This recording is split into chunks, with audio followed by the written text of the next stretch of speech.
Hey guys, I want to show you one of my absolute favorite rigs.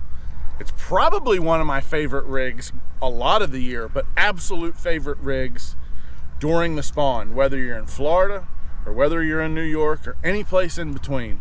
When the spawn is on, this is my go-to setup. It's a net bait salt lick. I got it on a 5/0 Trocar TK130 hook. I got most of the time a 5/16 weight. Sometimes I'll go as low as a 1/16. Sometimes even, you know, as high as a 3/8 or even a half. Like say if it's really windy, and then just a little halo bobber stopper. But this setup right here during the spawn and just a simple Texas rig. Let me give you one thing on this simple, you know, Texas rig or weedless rig. With this bait, we're not fishing it really close to the boat very often. We're making fairly long pitches out there, or we're even casting it. You want this thing to lay really straight.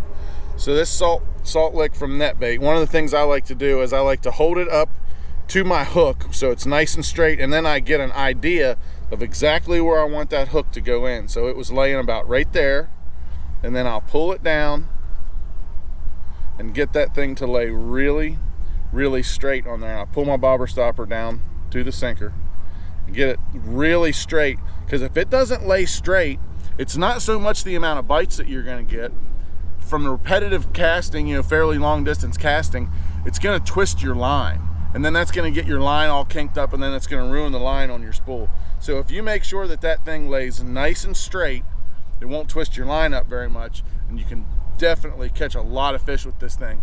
The keys to fishing it most of the time: isolated cover or around the edges of cover. As you can see behind us right here, we got a bunch of lily pads.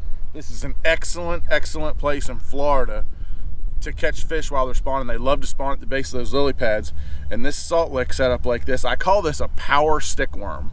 You know, salt lick's considered a stick worm. I call this a power stick worm because I got a big 5/0 hook in it. You know, I got a decent sized weight. I got 20-pound fluorocarbon line. I think this is Berkeley 100% fluorocarbon. I got 20-pound line on it, and the power stick worm. Typically, I fish it on a Halo KS2 Elite. It's a 7.5 medium heavy. If I get into some really heavy cover, sometimes I'll go to the KS2 Elite and a 7.5 heavy, but most of the time I throw it on a medium heavy. Real key to this is the Ardent Apex. This is the Apex Grand, but as you can see, 7:3 to 1. I like to go to the real high gear ratios on my Ardent reels. You can even go up to the Ardent Summit Hawk, and you can get that in an 8 to 1. It could even go to that, but as you're pitching this bait up there, like I said, we're very target oriented. So we're pitching to isolated spots, just fishing that certain spot where we think the fish is on the bed, and then we're reeling it back in really quick and moving on to the next target. So having that real high gear ratio is a big deal for this technique. But that's kind of the rod reel line setup, the power stick worm. Let's make a pitch over these pads and see what we can do.